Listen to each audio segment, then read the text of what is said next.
Annyeonghaseyo. Kalau kita ngomongin para mantan yang akan mengukir cerita baru di klub barunya di Premier League, justru Spurs akan ketemu Manchester United akhir pekan nanti, dan duel dua pelatih yang selalu dibela Coach enggak sih, yang sih menurut gua nggak dibela, belakangan mungkin dibagus-bagusin, awal-awal dibilang nggak akan bisa bermain kayak gini, naif dia, tapi belakangan dia kayaknya mengakui cara mainnya bagus. Tapi adalah seorang pelatih satu lagi yang juga selalu dibela, udah seperti jadi pengacaranya. Dan resmi ada 5 bintang yang dibuang Ten Hag, mulai dari Ronaldo, Sancho, Pogba, De Gea sampai Fred. Dan kalau sampai gagal, udah pasti pelatih Belanda ini yang harus disalahin dan layak dipecat. Karena banyak yang bilang sekarang nada suaranya atau arusnya bilang adalah ini kesalahan manajemen MU dan juga kesalahan pemain. Tidak ada lagi yang menyalahkan Ten Hag dalam 2 tahun terakhir, karena tahun lalu mungkin bisa dibilang, ya gue juga setuju, karena overachieve 4 besar, 1 trofi juga, itu sebuah hal yang cukup bagus. Tapi tahun ini justru downgrade, dan pemain yang tadinya dibilang di bawah Ten Hag justru mayoritas nggak ada yang works buat dia. Berarti kan sebenarnya ketika lo bilang salah pemain dan juga manajemen, tapi ada pemain-pemain yang dimau oleh Ten Hag, terlepas dari harganya juga mungkin berlebihan, tapi nggak banyak pemain yang bisa stand out untuk Ten Hag yang selama dari 2 musim dia melatih MU kan. Gua rasa cukup disayangkan ya, musim lalu bener pencapaiannya masuk Champions League football, masuk ke 2 final domestik juga, tapi dengan pemain-pemain yang contohnya seperti Varane dan Casemiro, walaupun Varane bukan pembelian dia juga ya, tapi contohnya si Casemiro itu menurut gua kalau lu pengen punya project long term, pemain-pemain macam Casemiro itu bukan pilihan utama lu seharusnya. Ini kan juga dia datang dengan status alternatif dari seorang Frankie de Jong. Mepet waktunya. Mepet juga, tapi gue nggak ngeliat dia kenapa harus urgensinya itu ngejar Casemiro yang ternyata baru masuk musim kedua aja, dia udah menunjukkan gejala-gejala declining. Itu kan gitu. yang ngasih kan si Murtoh kan, memang bukan dari Ten Hag itu. Tapi musim pertama itu works lah ya. Musim pertama works, ngasilin piala segala macam, tapi di musim kedua kan dia punya kesempatan untuk mengobati posisi tersebut, mendatangkanlah si Amrabat. Tapi sampai sekarang pun kita juga belum lihat Amrabat bisa mengisi keinginan dari Ten Hag main di lini tengah tersebut. Makanya levelnya yang diinginkan sebenarnya De Jong ya, bukan Amrabat. Iya, masih tetap belum dapat juga. Tapi kalau untuk Ten Hag sendiri ya jelas. Tadi Mas Panji udah nyinggung soal pemain-pemain yang udah dia tendang. Tapi sekaligus kalau lu udah berhasil nendang-nendang pemain kayak begitu, lu kan berarti mengisyaratkan semua tekanan apabila United keadaannya menurun, ngarahnya pasti ke lu semua nih. Ngarahnya pasti ke Ten Hag. Dan itu kondisi yang terjadi di sekarang. Dan gua ngeliat sih sampai akhir musim kondisinya kan kita berapa kali berdebat ya, kalau ada coach juga abis menang ini kayaknya kondisinya bakal konsisten, bakal stabil. Tapi gua nggak bisa ngeliat itu karena udah terjadi begitu sering kepada United musim ini. Even ketika mereka ada sebutan rookie. Even ketika mereka menang abis itu comeback sekalipun, kita nggak bisa ngeliat mereka konsisten 2 atau 3 game setelahnya. Mereka justru abis itu kumat lagi. Forest, ya. Iya, itu terjadi lagi, dan itu gue yakin sampai sepanjang musim ini, sampai akhir musim ini itu masih akan terus terjadi ke United bersama Ten Hag. Gue bilang bahkan lu jangan berharap 4 pertandingan berturut-turut deh untuk menguji. 2 aja deh, gue pengen lihat. Bener kan, keduanya udah langsung kalah. Maksudnya konsistensi itu yang gue nggak lihat ada di United selain pattern ya, pattern karena ya lo bisa berkilah bahwa majority pemain lo yang lo mainkan, lo ingin mainkan nggak bisa bermain, masih mengalami cedera. Sampai kapan lo menunggu itu? Sementara semua tim udah membuktiin, salah satunya Eddie Howe, nggak ada pemain ya bongkar pasang lah, mau nggak mau lo bermain. Klopp bisa melakukan itu tanpa salah, 2 pertandingan kebukti paling nggak dia masih bisa mencetak gol. Lalu si Chelsea juga ya bongkar pasangnya seperti apa, Spurs juga kayak apa. Ya mau nggak mau ya lo harus hidup dengan adanya pemain cedera. Tapi gimana lo bisa menciptakan konsistensi itu di level United ya, lo butuh itu, lo butuh konsistensi. Lo nggak hanya butuh lo bisa main bagus di 1 pertandingan lalu turun lagi, bagus lagi di beberapa pertandingan, turun lagi, lah lo nggak bisa. United butuh konsistensi, dan gue belum lihat Ten Hag itu bisa menghadirkan itu. Apapun yang telah dia buat, semua pemain yang dia inginkan bisa dibilang udah datang dong. Ya, di beberapa posisi ya. Iya, kiper, kiper udah datang, lalu back udah datang. Striker tengah belum ada Amrabat kan. Tapi kan itu opsi darurat ya, karena walaupun di Piala Dunia kan bagus langsung menjadi primadona dong di bursa transfer. Akhirnya MU bisa mendapatkan itu. Højlund sudah dia hadirkan juga. Ya sebelumnya Anthony juga udah dihadirkan. Tapi kok belum work sama sekali gitu. Ini udah 6 bulan, udah setengah musim. Kalau Ini ngomongin MU apa ngomongin timnas sih? Dapat lagi. kalau itu kan 4 tahun. Ya, kalau timnas wajar karena kan ketemunya jarang-jarang. Jarang-jarang. Ini ketemu setiap minggu loh. Iya, Setiap hari banget. Tapi dengan adanya nih ya resmi buang 5 bintang MU, emang itu yang harus dilakukan sih di Man United. Lu tahu sendiri lah, dressing room itu kan toxic banget ya. Dressing room MU mungkin salah satu toxic di Inggris. Bocor lah berita ini, bocor berita itu emang kerjaan dia nyapu-nyapu aja. Selama ini udah nyapu-nyapu pemain yang dia punya cedera. Jadi menurut gua ya Ten Hag emang musim kedua ada challenges pasti, tapi challenges itu datang juga karena tim-tim lain mereka ningkatin gamenya jauh banget. Aston Villa dengan Unai Emery, Wolves dengan Gary O'Neil, Bournemouth dengan Andoni Iraola, Spurs dengan si Ange Postecoglou. Basically semua pemain meningkat, hampir semua tim 10 besar klasemen meningkat dari musim lalu, kecuali mungkin Newcastle sama Chelsea. Nggak pakai alasan toksik pemain, cedera pemain, ya. Enggak, karena proses, cedera pemain itu kemarin juga ada studinya di The Athletic di mana disebutkan jumlah peningkatan cedera pemain itu 96% cedera hamstring itu meningkat dari tahun lalu karena banyak tim sekarang main counter pressing sementara kiper-kiper mainnya short. Karena kiper main short dan mereka main counter pressing. Jadi jarak yang ditempuh untuk sprint itu makin banyak. Jumlah sprint itu menurut studi naik hampir 40-an% dari on average selama 4 musim terakhir. Jadi cedera itu akan selalu jadi faktor. Tadi Mas Aryo juga bilang, Klopp ini sekarang tanpa 10 pemain tim utama ya. Betul. Tapi dalam rentang November sampai Tapi nggak sekarang. perlu heboh kan tanpa. Iya, dia going aja, tapi beda. Bedanya adalah Klopp itu udah ada di klub dari 2015-16. It's his team, fondasinya Klopp 4 udah ada. tahun, kalau kata fans MU Klopp, gitu. iya, Betul, Klopp betul. pertama datang juga skuadnya hancur banget. Lebih hancur dari MU lebih bahkan. hancur. Bukan Balotelli ya, Lambert Bukan, ya. bukan. Lambert. Ada si Sterling Ricky terakhir ya? Lambert. Enggak, Oh, Sterling udah nggak ada ya? Lallana ya? Oh, Sterling mah zamannya Benteke. Rodgers nih. Benteke ya. Oh iya, iya. Benteke. Iya, Klopp perlu time, tapi dia juga dalam Sturridge. Oh iya, dalam masa- satu sisi. Emang Sturridge ada sisaan ya? Iya. Kan dia di final Sturridge Liga juga Eropa boy. itu yang Iya. kalah kan, yang di gini kan Liga Eropa. Joe Allen ya, Yang jadi Pirlo-nya British ya. Tapi gue mau lanjutin data dari Mas Firzi ya, Waduh, soal data peningkatan lah. cedera segala macam. Karena nggak ada coach jadi lu ngomong data ya. Berani lo pakai data. Data, lo ba- coach. data balas data nih kan. Mata balas mata, data balas data. United banyak cedera, ya itu faktanya. Karena tapi tadi Mas Firzi nyampein fakta karena cedera hamstring meningkat gara-gara pemain lebih banyak sprint. Tapi data yang gue punya juga United itu justru tim paling sedikit melakukan sprint di Premier League itu. Salah satu tim paling dikit lah. Jadi ini agak Oh, Martial pasti penyumbang banyak tuh dari tahu sendiri lah, layak jalan sprint tahu itu. sendiri lah kalau Martial. Jadi ini menunjukkan kalau sebenarnya cederanya nggak selalu melulu terjadi karena Counter press. impact di lapangan segala macam. Bisa jadi memang metode latihan mengakibatkan pemain-pemain ini cedera juga karena jangan kita- galak Orang dulu. latihan Bisa aja jadi. rondo salah mulu itu bisa cedera. kualitasnya Iya. juga biasa-biasa aja kan rondonya. Jadi menurut gue mungkin bisa jadi kualitas latihan yang kurang memadai, fasilitas training yang kurang memadai, dan ini kombinasi yang buruk banget. Lu punya pelatih yang punya keinginan long term. Ya kita tahu sendiri Ten Hag bersama Ajax bisa ngelakuin hal seperti itu, tapi kita nggak ngelihat hal itu sama sekali kan. Jadi menurut gue ada faktor yang lebih besar dari sekedar Ten Hag-nya. Tapi kalau soal musim ini, gue sih lebih menyalahkan si Ten Hag ya atas kegagalan Dan gini di laga nanti menghadapi Spurs kemungkinan besar 3 pemain sudah akan pasti balik, yaitu ada Luke Shaw, Eriksen dan juga Maguire, sambil menunggu kabar dari Lisandro Martinez bisa atau enggak, walaupun katanya Ten Hag sih kemungkinan dia lebih akan prefer diturunkan ketika di babak keempat Eva nanti sama pemain-pemain lainnya kayak Mason Mount sama Casemiro yang juga masih wait and see untuk recovery stage terakhir. Ini kita lihat line up dari MU, apakah ini akan menjadi line up terbaik? Ini karena line up-nya katanya Ten Hag kemungkinan nggak akan jauh beda waktu lawan Wigan kan. Babak keempat lu justru ketemunya tim divisi 4 atau divisi 5 kan ketemunya. Iya makanya. Siapa Justru itu ketemu siapa? penting. Malah nyari pemain-pemain ini. Match fitness kan butuh habis dari cedera lama match fitness mas kan. Nah ini pemain Ketemunya yang tim akan divisi ikut. 5 luar biasa. Ya ini ya McTominay, Maino, aduh nih ya, Evans, Varane, Bisaka, Dalot, dan memang nggak ada opsi lagi karena kalau Shaw jadi masuk sih harusnya akan ada Shaw di sana.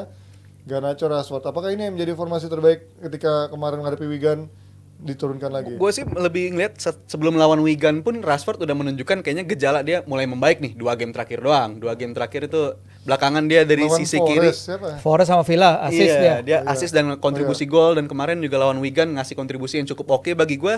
At least kan udah kelihatan lagi gitu kemauan dia yang biasanya dia suka lakuin di musim lalu, dapat bola cutting inside, shoot jadi gol atau membahayakan gawang lawan tuh udah terjadi di beberapa pertandingan terakhir. Dan tadinya gue kan takutnya ketika Rashford nemuin formnya, ini kan pasti akan mengorbankan mengamankan pemain yang biasanya main di posisi itu si Garnacho, tapi ternyata Garnacho di digeser ke kanan dan ternyata emang mungkin itu yang harus dilakukan terus Justru lebih deadly di kanan dia menurut Iya, gue. dan lebih kelihatan, dan ini kan lebih waktunya menguntungkan. Justru kalau mau bangkit ya seharusnya sekarang si United, karena Rashford-nya lagi in form dan juga si Garnacho-nya kelihatannya nggak terlalu kesulitan ketika main di kanan karena tetap efektif juga. Tapi juga bergantung juga kemarin lawan Wigan salah satu yang main buruk ya si Højlund. Gue harus bilang Højlund dia tetap kemarin udah dapat peluang tapi nggak bisa diselesaikan. Mau sampai kapan lu main kayak begini? Jadi menurut gue cepat atau lambat ini Højlund bisa jadi masalah juga untuk sistem Ten Hag kalau nggak bisa terus-menerus menyelesaikan peluang kayak begini terus jadinya. Dia buang Ronaldo untuk Højlund ya. Tapi kita kalau ngomongin bagaimana prediksinya Spurs juga menarik karena ada 2 pemain baru. Gue belum tahu Dragusin secepat apa untuk bisa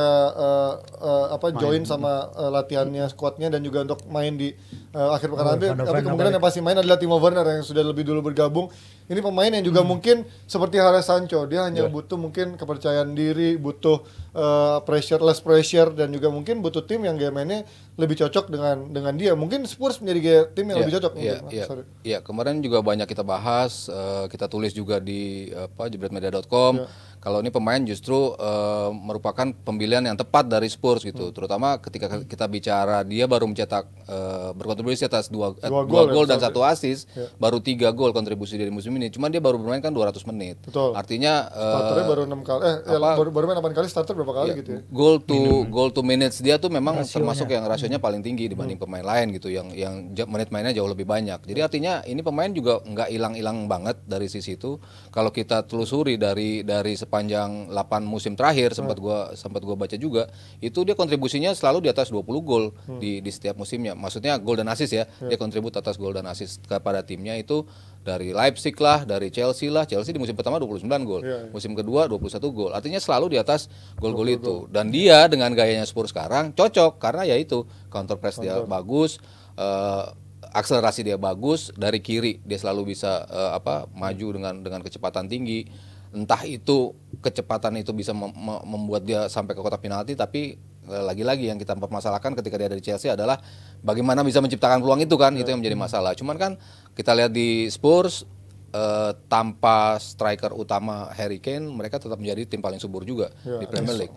Sonnya jadi 43 gol dan mereka bisa bagi spread gol itu dengan cukup merata dari pemain-pemain lain. Jadi gue rasa apa yang dibuat sama Ainge di Spurs dengan masuknya Werner terutama ketika nggak ada Son itu menjadi good addition ya, terutama ketika PD-nya pemain-pemain lain itu semakin tinggi kan. Richarlison sudah mulai mencetak gol lagi dengan reguler.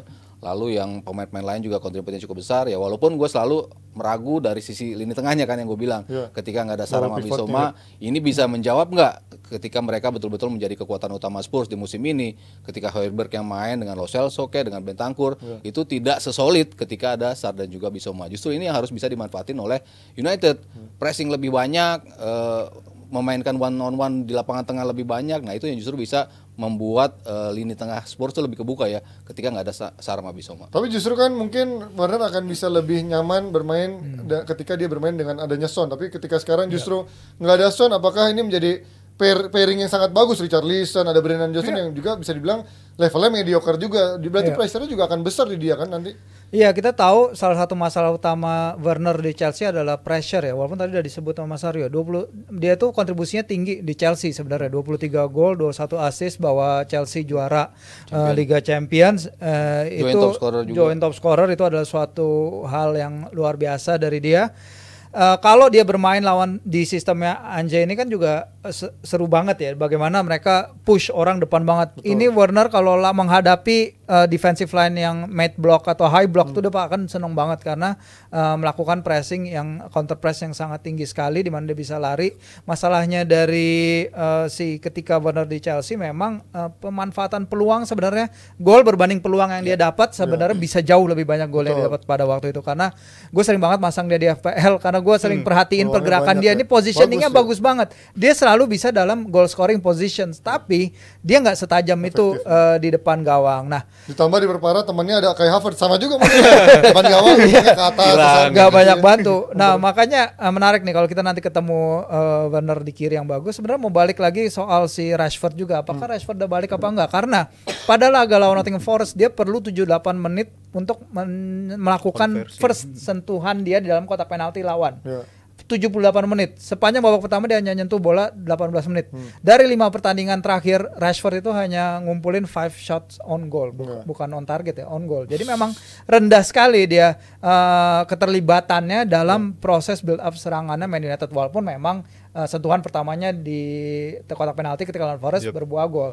Tapi menurut gua he needs more untuk nunjukin bahwa dia layak dapat tempat. Nah, menurut gue ini akan jadi lagi menarik berdasarkan goalkeeping juga, karena kalau kita ingat musim lalu pertemuan ini United menang 2-0 ya kalau nggak salah. Itu adalah salah satu laga terbaiknya Ten Hag, dikatakan itu adalah salah satu golin Ten Hag. Ronaldo ngambek malah. Keluar lapangan yang pulang. Ketika itu Man United lepasin 19 shot, 19 tembakan dalam 45 menit pertama. Hugo Lloris save paling banyak.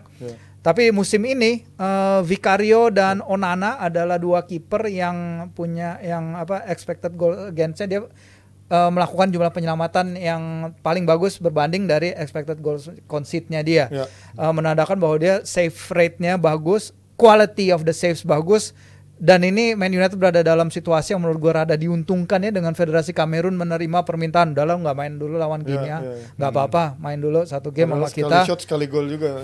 Iya, makanya padahal kelihatannya nggak sejago itu, tapi dia sebenarnya number 6 in the league soal ya save-nya banyak sebenarnya, cuman memang di momen-momen krusial ada juga iya blunder ya, bener pasti itu. Tapi yang menjadi pertanyaan gue adalah, ini kan gaya mainnya Ainge adalah gaya main yang cukup risky ya, dan ini menurut gue MU justru punya kans di sini ya, walaupun mungkin emang di atas kertas ya. Cuman ini dengan game seperti ini, dengan cara counternya pemain-pemain cepat seperti Garnacho sama Rashford, sebenarnya MU punya chance ini karena game mainnya si Ainge yang terlalu tinggi dari defensive line-nya. Gua rasa itu bisa dimanfaatkan ya, karena musim ini juga kalau beberapa kali United nemu kesulitan di pertandingan itu ketika ngelawan tim yang mid block atau low block, itu United hampir nggak bisa nemu cara untuk ngebongkar itu. Tapi ketika ketemu lawan tim yang main highline begini, mungkin ya yang paling segar diingatan ketika match lawan Aston Villa. Kita tahu sendiri Aston Villa masang highline-nya mirip-mirip lah kayak Spurs, tinggi banget juga.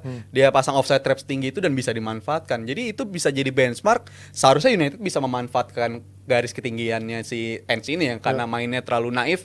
Dia mau pemainnya cedera berapapun tetap gaya mainnya begini-begini juga. Tapi itu kan juga jadi tantangan, karena counter attack Spurs ini pemain-pemainnya Brennan Johnson, Kulusevski, habis itu Werner, semuanya pacey semua. Kalau gue bilang ini speedster semua, jadi ini bisa jadi tantangan. Tapi kalau untuk United sendiri ya, duel ini tengah juga menurut gue jadi menarik juga Mas, karena Spurs nggak punya si Papesar dan juga si Bissouma, tapi kan United juga bukan tipe lini tengahnya, bukan yang tipe dominan banget. Contohnya si McTominay sama si Maino bukan tipe yang petarung segala macam.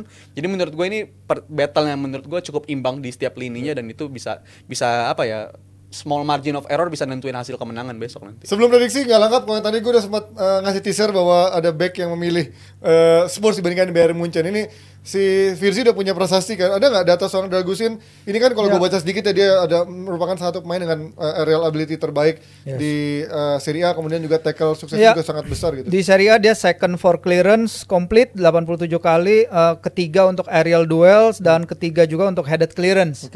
Tapi yang kalau kita lihat dari cara dia bermain adalah bagaimana dia bisa switch play, bagaimana dia bisa memberikan umpan-umpan progresif ke depan. Dan si Dragusin kuat di udara, iya, karena 4 gol pertamanya bagi Genoa, yaitu ketika itu masih di Serie B, itu datang dari sundulan. Jadi ini adalah aerial threat yang bagus, aerial presence yang sangat bagus. Karena kalau kita ingat Postecoglou beberapa pertandingan dia mainin 4 fullback di lini belakang. Karena ada cederanya Romero, cederanya si Van de Ven, dan dia nggak percaya sama Eric Dyer. Bodoh, pergi aja lo Eric Dyer. Dari awal udah nggak percaya kan. Emerson Royal taruh di tengah, Ben Davies taruh di tengah. Jadinya ini adalah suatu keadaan fisik yang sangat diperlukan, tapi dia bukan hanya bisa bermain di tengah, dia juga bisa bermain di kiri atau kanan. Tapi salah satu keunggulan utamanya si Dragusin, sama kayak Van de Ven yang pasti akan dimanfaatkan oleh si Postecoglou, adalah directness-nya dia bermain. Karena Tottenham beli dia nggak hanya berdasarkan data, nggak hanya berdasarkan macam-macam, tapi technical director yang bagus, technical director yang baru yang mereka punya, si Johan Lange kalau nggak salah. Walaupun katanya dan masih ada pergerakan dari Paratici juga di belakang layar. Yes, karena Paratici yang pertama bawa dia ke Juve dari Romania itu tahun 2018. Jadi chief scoutnya Tottenham dan technical director Spurs beberapa kali memantau laga Genoa tahun ini, melihat langsung seperti apa, dan ya cocok sekali dengan apa yang diinginkan seorang Postecoglou dari back tengahnya dia. Walaupun kalau yang gue sempat baca dari analisa dari beberapa media, bahwa ini dia kelemahannya adalah mungkin punya postur yang tinggi dan juga speednya nggak begitu kencang, dan dengan gaya main high defensive line yang diberikan oleh Ainge dan juga Spurs ini akan bisa menjadi titik lemah ketika dia tidak ada yang mengcovernya seperti Pape Matar ataupun juga Bissouma, karena sekarang yang lagi tersediaan gelandang-gelandangnya lambat kan, kayak Højbjerg, kemudian Bentancur sampai Lo Celso yang bukan karakternya bertahan. Tapi kita lihat nanti progresnya adaptasinya seorang Dragusin, akankah menjadi back yang bagus di Premier League atau justru membutuhkan adaptasi waktu lama seperti hal-halnya pemain-pemain lain yang ketika bermain di Premier League ternyata pressure-nya sangat besar. Oke, kita akan lanjut lagi dari bahasan Premier League, dari tim merah yang kemarin menang lawan Fulham. Tapi prediksi sedikit, MU lawan Spurs gue lupa kan. MU lawan Spurs. Gue sedikit mengunggulkan MU untuk match kali ini lawan Spurs. 2-1 deh bisa. Firzi. Seharusnya Man United yang menang, tapi gak mengejutkan kalau Spurs bisa. Emang gak pernah kejutan kalau MU kalah, pernah jadi kejutan. Tipikal ya, tipikal. Udah sekarang Justru kejutannya kalau MU menang. Nah gitu. Enggak juga sih. Enggak juga. Gimana Mas Aryo? Gue imbang aja dah. Anjay. Aman. Karena emang agak tricky ya, walaupun emang di atas kertas MU kelihatannya meyakinkan dari sisi absennya pemain Spurs, tapi MU yang sekarang nggak pernah bisa dipercaya dari sisi mentalitas dan juga motivasi bermainnya. Kita akan lihat nanti di weekend nanti apakah MU atau Spurs yang menangkan. Kalau kalian juga tim pilih mana, MU atau Spurs yang menang dan berapa skornya kira-kira. Kita akan lanjut dengan bahasan Liverpool yang kemarin menang di trofi domestik. Ini dia.